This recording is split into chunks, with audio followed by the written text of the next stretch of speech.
next session is a special discourse by our guest of honor, Swami Ramdev ji. ये आज चर्चा करेंगे कठिनाइयों से उभरकर आशा और विश्वास की ओर। मैं वसंत विहार क्लब के प्रेसिडेंट डॉक्टर पुष्पेंद्र राय से निवेदन करूंगा कि वो स्वामी जी का स्वागत करें और उनसे चर्चा करें। देवियों और सज्जनों, साहित्य उत्सव के कार्यक्रम में अधिकतर पुस्तकों पर चर्चा होती है, महत्वपूर्ण विषयों पे विचार विमर्श या कानून और नीतियों का विश्लेषण होता है। परंतु कभी-कभी इन कार्यक्रमों से हटके हमें मनुष्य के बारे में भी कुछ करना चाहिए। विशेष रूप से आज जब पूरा संसार इतने कठिन समय से गुजर रहा है और मनुष्य शारीरिक स्वास्थ्य ही नहीं परंतु मानसिक शांति की तलाश में है। इस लक्ष्य को ध्यान में रखते हुए हमने एक अद्वितीय व्यक्तित्व को आमंत्रित किया है जो केवल भारत ही नहीं पूरे विश्व में प्रख्यात हैं। योग और ध्यान में तो उन्होंने प्रसिद्धि प्राप्त करी ही है, परंतु उसके अतिरिक्त वह एक प्रेरक वक्ता भी हैं। देवियों और सज्जनों, वसंत विहार क्लब का सौभाग्य है कि हमारे समक्ष आज स्वामी रामदेव जी आए हुए हैं। स्वामी जी, सादर प्रणाम और आपका इस साहित्य उत्सव में हार्दिक स्वागत है। हमारी आपसे यही प्रार्थना है कि आप इस उत्सव को संबोधित करें और इन कठिनाइयों से उभरकर हमें आशा और विश्वास की ओर कैसे जा सकते हैं उसके बारे में हमें जरा कुछ ज्ञान दें। स्वामी जी। परम आत्मीय मेरे स्वजन और जिन्होंने जीवन भर राष्ट्र की सेवा की है, एक IAS अधिकारी के तौर पर, और आपके भ्राताश्री ने भी पवित्रता के, शुचिता के, राष्ट्रभक्ति के कीर्तिमान स्थापित किए हैं, तो आप पर और आपके परिवार पर और आपके संस्कारों पर मुझे बहुत गौरव है।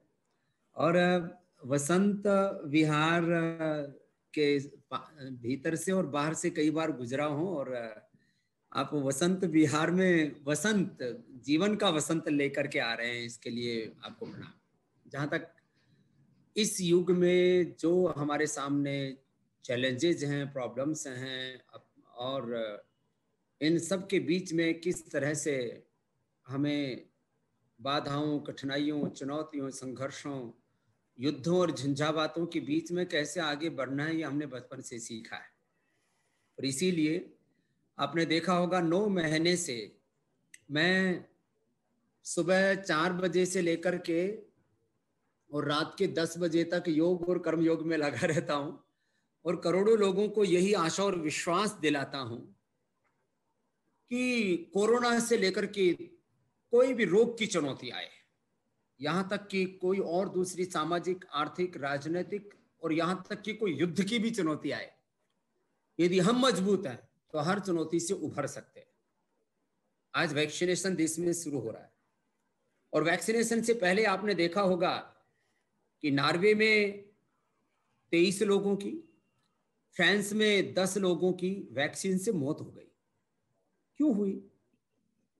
जैसे हम वैक्सीन लेते हैं और अपने भीतर एक अडेप्टिव इम्यूनिटी कोशिश करते हैं पैदा करने की, कृत्रिम तरीके से एक इन्नेट इम्यूनिटी होती है जो परमात्मा ने सबको दी हुई होती है।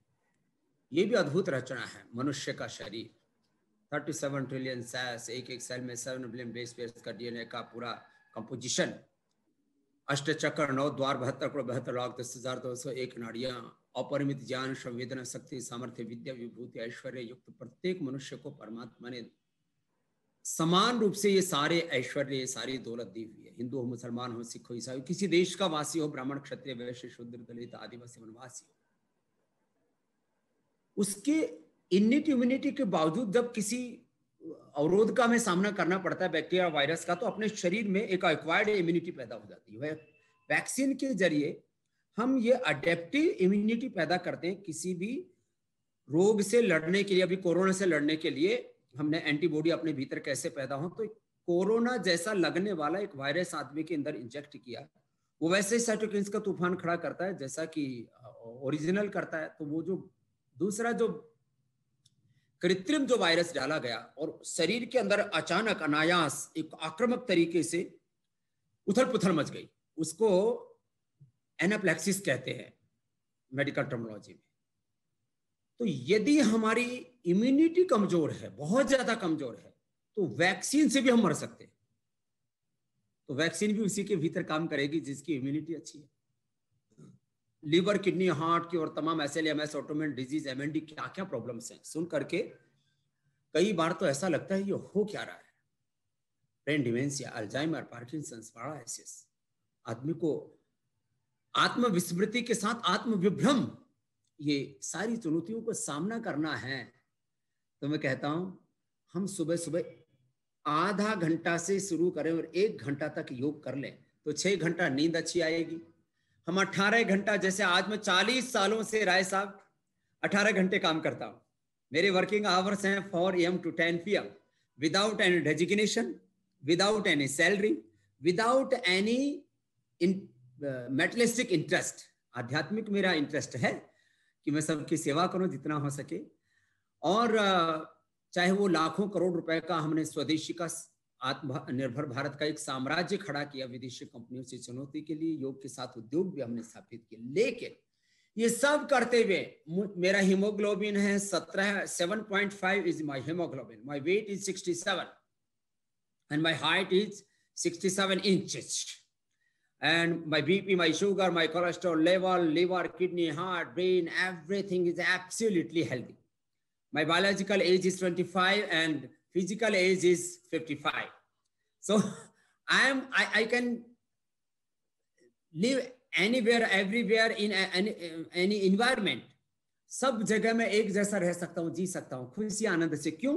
क्योंकि मैंने 1 घंटा योग के लिए लगाया और सुबह उठ करके एक बार पसीना जरूर बहाता हूं। अभी भी मैं दौड़ लगाता हूं और 100 साल तक दौड़ता रहूंगा। अभी मुझे 50 साल और भारत माता की सेवा करनी है। तो तरीका क्या है? तो 5-7 तरीके। यदि आप 50 से कम हैं तो दौड़ लगाओ मेरी तरह से। वैसे मैं तो अभी मेरा इरादा है कि मैं 100 साल तक दौड़ूंगा। अभी तो 55 में मैं 25 साल के बच्चों को बीट करता हूँ, इनके साथ रेसलिंग करता हूँ, कबड्डी, कुश्ती, फुटबॉल, वॉलीबॉल, रेसलिंग सब खेलता हूँ। आपने अभी भी देखा होगा थोड़े दिन पहले आहूजा साहब, उस दिन आहूजा साहब का भी धन्यवाद है कि उन्होंने मुझसे कहा कि राय साहब आपका एक वेबिनार में आपको चाहते हैं। अरे मैंने कहा आहूजा साहब आप हमारे लिए अभिभावक हैं, पिता तुल्य हैं, आप जो कहेंगे। आदरणीय जेटली साहब के बाद में पतंजलि को एक अभिभावक के तौर पर संभालने वाले आहूजा साहब, उन्होंने कहा कि राय साहब चाहते हैं कि मैं आऊं। अरे मैंने कहा मैं, ये मेरा सौभाग्य है, राय साहब जो है एक कार्यक्रम में मुझे आमंत्रित कर रहे हैं और वो भी वसंत विहार क्लब में, और जीवन के लोगों में कुछ मैं वसंत ला सकूं तो उसके लिए 10 सूत्र देता हूं। 1, सुबह उठ करके आंवला, एलोवेरा, गिलोय, तुलसी, नीम, हल्दी, लहसुन, जिसको जैसा अनुकूल पड़े ऐसे 5-7 चीजें सुबह सुबह ले लो। आहूजा साहब जो है अब 76 के हो गए, वो जो है आंखों का चश्मा उतार लिए, 15 किलो वजन कम कर लिया। उनको भी ना बीपी, ना शुगर, ना थायराइड, उनके बाकी भाइयों के गोडे घिसे पड़े हैं, मैंने कार्टिलेज घिस के, बाकी जो है कुछ ना कुछ दिक्कत है, वो एकदम फिट रहते हैं और ब्रेन इतना शार्प है, कोई अल्जाइमर, डिमेंशिया, पार्किंसंस और कोई चीज का कोई दिक्कत नहीं। आपको भी मैं देख रहा हूँ इतने एनर्जाइज हैं आप और सुपर इंटेलिजेंट हैं आप, सुपर ह्यूमन बीइंग की तरह अभी सेवा करते हो। तो इसके मूल में है हेल्थ अवेयरनेस।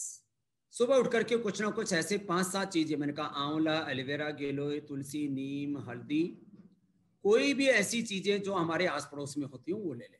पतंजलि की खरीदने की जरूरत नहीं है। हम तो उन लोगों के लिए पतंजलि के प्रोडक्ट्स बनाते हैं जो उपलब्ध, जिनको अपने घर में चीजें उपलब्ध नहीं हो पाती। अगली बात, आपकी उम्र कम है तो आप दौड़ लगाइए, आपकी उम्र थोड़ी मीडियम है तो थोड़ा तेज चलिए, और बिल्कुल बूढ़े हो गए तो भी, मैंने 80, 90 और 100 साल के लोगों को जिम्नास्टिक करते हुए देखा है। लोग तो मेरे ऊपर ही आश्चर्य करते हैं, अरे क्या दिक्कत है? आदमी को कभी भी ये नहीं मानना चाहिए कि मैं बुढ़ा हूं, मैं रोगी हूं, मैं गरीब हूं, मैं दरिद्र हूं, मैं शक्तिहीन हूं, मैं दुर्बल हूं, कभी मानना ही नहीं चाहिए। स्वभाव से हम रोगी नहीं है, स्वभाव से हम गरीब नहीं है। एक एक व्यक्ति को आज पतंजलि के इस पूरे सामर्थ्य को कोई मापता है तो एक आया था पीछे अब गिरीश जी भी भेजते रहते हैं लोगों को, बोले पतंजलि का मार्केट कैप होगा अब तो रुचि सोया भी आ गया है तो कम से कम 1.5 लाख करोड़। तो ये क्या है भाई, ये व्यक्ति को परमात्मा ने जो शक्ति दी है उसको हमने कैपिटलाइज कर दिया। तो हम गरीब है ही नहीं, हम रोगी है ही नहीं, रोग तो आ गई किसी कारण से, चाहे वो कम्युनिकेबल है या नॉन कम्युनिकेबल है। हम अपने आप को मजबूत बनाएं, मजबूर होकर के ना जिए। इच्छा ना होने पर भी योग करें, इच्छा हो तो करना ही करना है। अच्छे काम इच्छा ना होने पर भी करने चाहिए और बुरे काम इच्छा होने पर भी नहीं करने चाहिए, उनसे बचना चाहिए। तो सुबह आधा से 1 घंटा योग जरूर करना चाहिए, ये मैं सबसे हाथ जोड़ के प्रार्थना करूंगा। तो आप 100 साल तक खुश रहेंगे, प्रसन्न रहेंगे। बुढ़ापे का सहारा न लकड़ी है, न लड़का है, न लड़की है, न पैसा है, न धन है, न दौलत है। जिंदगी के साथ भी जिंदगी के बाद भी। LIC का स्लोगन हम पढ़ते रहते हैं। मैंने अभी तक अपना कोई जीवन बीमा निगम में या किसी भी तरह से मैंने कोई क्या बोलते हैं इंश्योरेंस नहीं करवाया, मुझे जरूरत ही नहीं। क्यों? मैं 100 साल तक ऐसे ही रहने वाला हूं। सुबह आधा से 1 घंटे की मेहनत। अब उसके बाद अगली बात, सुबह नाश्ता बहुत हल्का, मैं 2 ही बार खाता हूं बस। सुबह नाश्ते में कोई फल फ्रूट या कोई जूस या कोई ऐसी छोटी मोटी चीज ले लेता हूं, बहुत हल्का खाता हूं और बहुत हल्का रहता हूं। मेरे को कभी भी नींद की दिक्कत नहीं होती और कभी भी थकता नहीं हूं, क्योंकि मेरे हीमोग्लोबिन 17.5 है तो कैसे थकूंगा। और तन के साथ में मन से बहुत खुश रहता हूं कि तो हल्का नाश्ता ले। खाने में कभी अंकुरित, कभी फल, कभी कोई ऐसे हल्की हल्की चीजें। फिर जो है खाने में क्या ऑर्डर रखें, पहले सलाद, फ्रूट्स, अंकुरित लें, बाद में पकावा लें और सबसे अंत में जो भी मिष्टान आदि जो भी जिसको प्रिय हो या जैसे जिसके टेस्ट डेवलप हो रखे वैसे खा लें। खाने के 1 घंटा बाद पानी पिए, खाना चबा चबा के खाएं, प्रसन्न होकर के खाएं और कम से कम आधा घंटा खाने में लगाएं।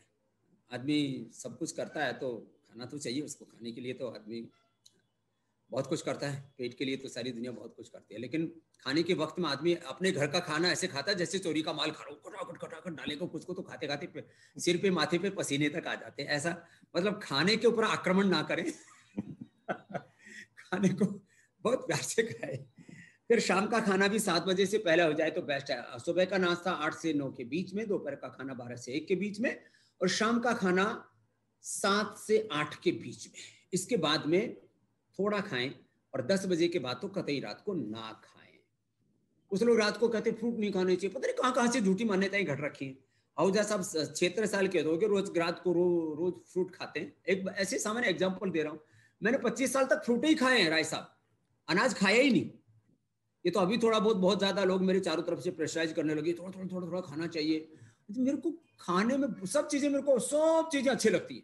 कोई मैंने उसमें चाहे बाउंड्रीज नहीं तैयार कर रखी, ये खाना ये नहीं खाना, ऐसे कुछ ठीक है। फिर अगली बात, हमेशा खुश रहना चाहिए, पॉजिटिव सोचना चाहिए। मैंने पॉजिटिव सोचा तो इस देश के करोड़ों लोगों ने मुझे साथ दिया। उसमें 0.1% लोगों ने मुझे धोखा भी दिया है, लेकिन उसका परसेंटेज कितना है? 0.1%। No, I am not talking about 1%। So 99% लोगों ने मुझ पर विश्वास किया। तो आज स्वामी रामदेव एक इंस्टीट्यूशन बन गया, एक ब्रांड बन गया। पतंजलि आज एक इंस्टीट्यूशन बन गया, ब्रांड बन गया। उसका मैंने कहा मार्केट कैप जो है वो करीब 1.25 लाख करोड़ रुपए हो गया। और बात उसकी नहीं है, मार्केट कैप की बात नहीं है, पैसा प्रतिष्ठा की बात नहीं है। कोई स्वामी रामदेव एक योग का सुपरस्टार बन गया, एक सेलिब्रिटी बन गया। किससे बने? विश्वास से। तो अपने बारे में, अपने परिवार के बारे में, अपने बिजनेस कारोबार के बारे में, अपने देश धर्म संस्कृति के बारे में, सबके बारे में पॉजिटिव सोचो। 1% नेगेटिव इसलिए सोचो कि कोई दूसरा अपना नुकसान ना कर जाए। तो पॉजिटिव सोचे, खुश रहें। फिर थोड़ा आहार, विचार, वाणी, व्यवहार, स्वभाव, संबंध और व्यापार में जो करना है उस समय उसको करने में अपना पूरी ताकत लगा दें। मैंने आज तक की जिंदगी में जो कुछ हासिल किया उसके पीछे 3 ही चीजें, विकल्प रहित संकल्प। जो एक बार सोच लिया, अच्छा ही सोचना, बुरा नहीं सोचना, फिर उससे पीछे नहीं हटना और उसको पूरा करने के लिए कुछ भी बचा के नहीं रखना, सब कुछ झोंक दिया। उसको मैं बोलता हूं अखंड प्रचंड पुरुषार्थ। तो जब आप ये सब करेंगे तो आपको जीवन में ये बाय प्रोडक्ट के रूप में मिलते हैं। ये सत्ता, ये संपत्ति, ये शोहरत, ये विजय, ये चारों तरफ यश, कीर्ति, ये सारे बाय प्रोडक्ट हैं। So I am always talking about yoga and karma yoga, the all things whatever we are achieving in our life, the wealth, the prosperity, the wisdom, and victory, ये सब these are the by products of yoga and karma yoga. तो योग करें, सुबह और दिन भर कर्मयोग करें, बस मेहनत करें। कर्मण्येवाधिकारस्ते मा फलेषु कदाचन। और time and target based working होनी चाहिए। अभी भी मैंने 2021 में सोचा हुआ है कि मैं मेरी कोशिश होगी कि 99% मैं एलोपैथी की दवाओं को रिप्लेस कर दूं। उसके लिए मैंने 100 से ज्यादा नए मेडिकेशंस बनाए। पूरे साइंटिस्टों की टीम हमारी लगी रहती है। पिछले 30 सालों में जो मैंने किया था उसको पूरा जो है साइंटिफिकली उसको प्रूव करके और ये चीजें कर रहे हैं। अभी भी कोरोना की first, I am not talking about prevention, vaccine is prevention, but what we did in here in Patanjali Yogpeeth, हमने जो श्वासादि कोरोनिल आदि बनाया उसको अब वही बॉडी जो है वैक्सीन को अप्रूवल दे रही है गवर्नमेंट की, वो कह रही है कि कोरोना की फर्स्ट आयुर्वेदिक दवाई कोरोनिल है। आज हमने ये चीज हमने करके दिखाई है और अभी भी उससे प्रिवेंशन भी होता है, उससे ट्रीटमेंट भी होता है और उससे आफ्टर इफेक्ट्स को भी हम डील कर रहे हैं। और आप कभी कभी देखते होंगे गिरीश जी तो रोज जो है मेरा प्रोग्राम देखते हैं। मैंने पार्किंसंस को ठीक कर दिया, ऐसा नहीं, एमएस एमएनडी को, ऑटोमेन डिजीज एमएनडी को ठीक कर दिया और कैंसर को मैंने क्योर किया है। बाकी हार्ट की ब्लॉकेज को रिमूव करना, नींद ना आना, डिप्रेशन, ये तो इनको तो हम मोटापा, बीपी, शुगर, थायराइड और fatty liver, liver cirrhosis, hepatitis, इनको तो मैं अर्थराइटिस, रोमेटॉइड अर्थराइटिस को उनको बीमारी नहीं मानता। ये तो मतलब दाएं हाथ का जैसे काम है। कोई एक काम कर दे, एक बीमारी को क्योर कर दे तो दुनिया में कहते हैं इसको नोबेल पुरस्कार दो। 100 से ज्यादा बड़ी बीमारियों को भगवान ने हमको निमित्त बना करके क्योर किया। तो मैं आरोग्य के बारे में बात की, मैंने लाइफ को कैसे खुशी से जीना है। अरे जिंदगी इतनी अच्छी है, इसको मुझे तो आश्चर्य होता है लोग दुखी कैसे हो जाते हैं। जीवन में चारों तरफ खुशियां, जिधर आंख खोल के देखो उधर ही खिलते हुए पुष्प, कलियां, पेड़ पौधे, वनस्पतियां, पंछी, सारी सृष्टि कितनी खुश है। मैं सुबह से शाम तक देखता हूँ चारों ओर सारी सृष्टि उत्सव मना रही है। वसंत विहार में रहता हूं मैं भी जीवन एक वसंत है, जीवन एक उत्सव है। तो मुझे लगता है हमें time and target based working करनी चाहिए। मैं आज अपने बच्चों से भी कह रहा था कि बच्चों आपको जिंदगी में करना है कुछ भी तो सबसे पहले आपको ये करना पड़ेगा, time and target based working करनी पड़ेगी। सुबह ही मैं बता के आया था। और दूसरा जो है हमेशा अपने को ऐसा मानना चाहिए कि मैं एक व्यक्ति नहीं, मैं संपूर्ण भारत का प्रतिनिधि हूं, मैं भगवान का प्रतिनिधि हूं, मैं सत्य का प्रतिनिधि हूं। मैं अपने मनसा वाचा कर्मणा कोई भी ऐसा काम नहीं करूंगा जिससे कि किसी को अप्रतिष्ठा मिले, किसी को अपयश मिले। ऐसा मैं काम जिंदगी में नहीं करूंगा और मुझसे जितना बन पाएगा मैं समष्टि के लिए अच्छा करूंगा। तो अब कोई प्रश्न भी लेने होंगे तो ले लेंगे, तो मुझे लगता है ज्यादा अच्छा रहेगा। राय साहब जी, स्वामी जी आपने सही कहा और आहूजा साहब तो बहुत ही प्रिय मित्र हैं और आपने सही बोला कि इस आयु में भी, उनकी आयु कुछ बहुत ही कम है, लेकिन वो छोटा डॉक्यूमेंट भी बिना चश्मे के पढ़ लेते हैं।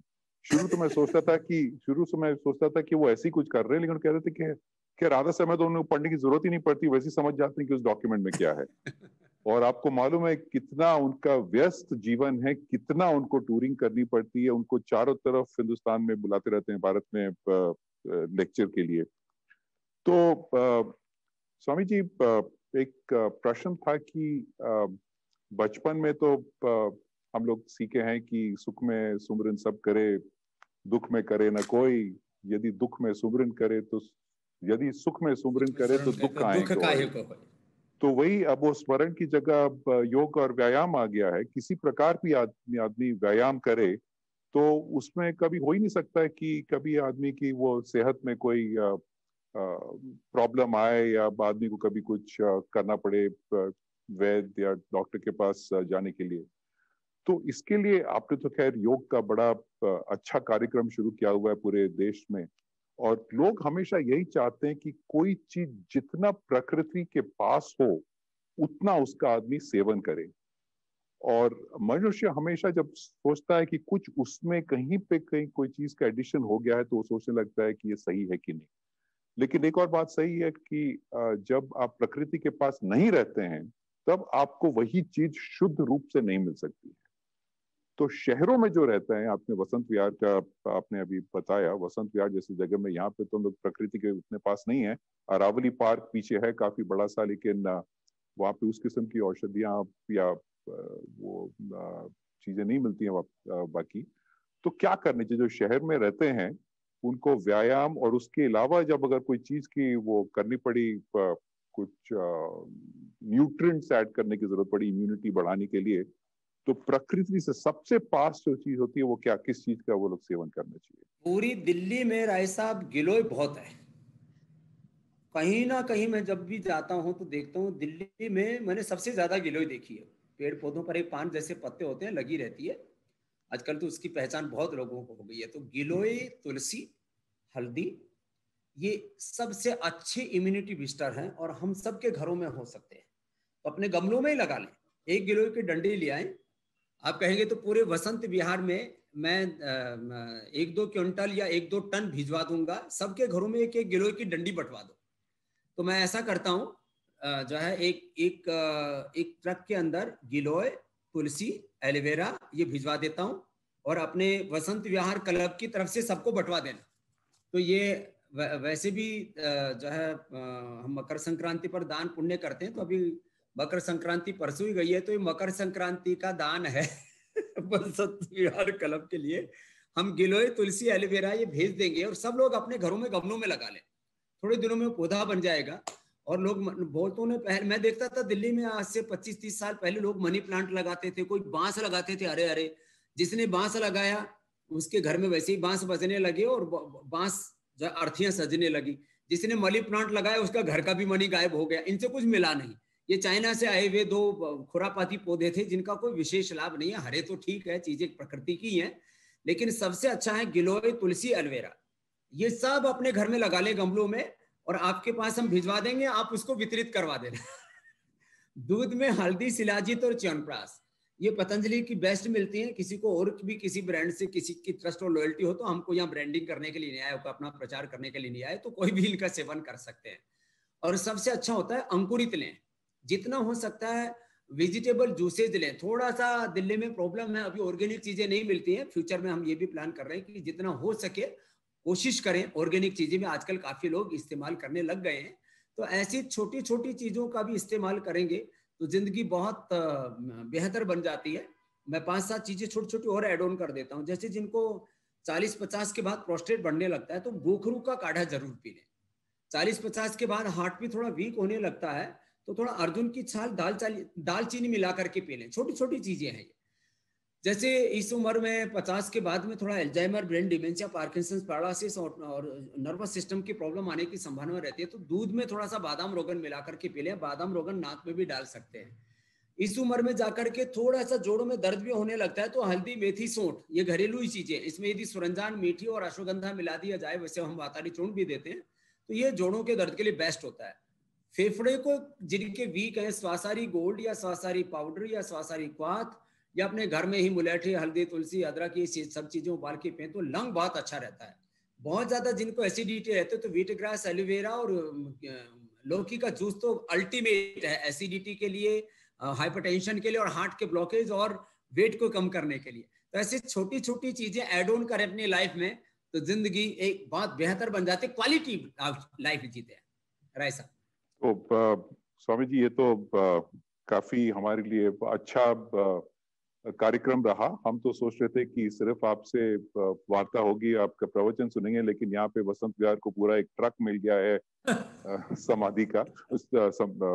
और हम ये चाहेंगे कि आप कभी आए यहाँ पे और ये जो आप चीजें जो यहाँ पे बांट रखे, तुरंत तो कर नहीं हो पाएगा, मालूम है आपका काफी लंबा चौड़ा कार्यक्रम रहता है यहाँ पे। आपको आज भी 12:30 बजे एक कार्यक्रम है, लेकिन वसंत विहार के लोग बहुत ही धन्यवाद देंगे आपको ये चीजें बंटवाने के लिए, ये पूरा ट्रक भर के।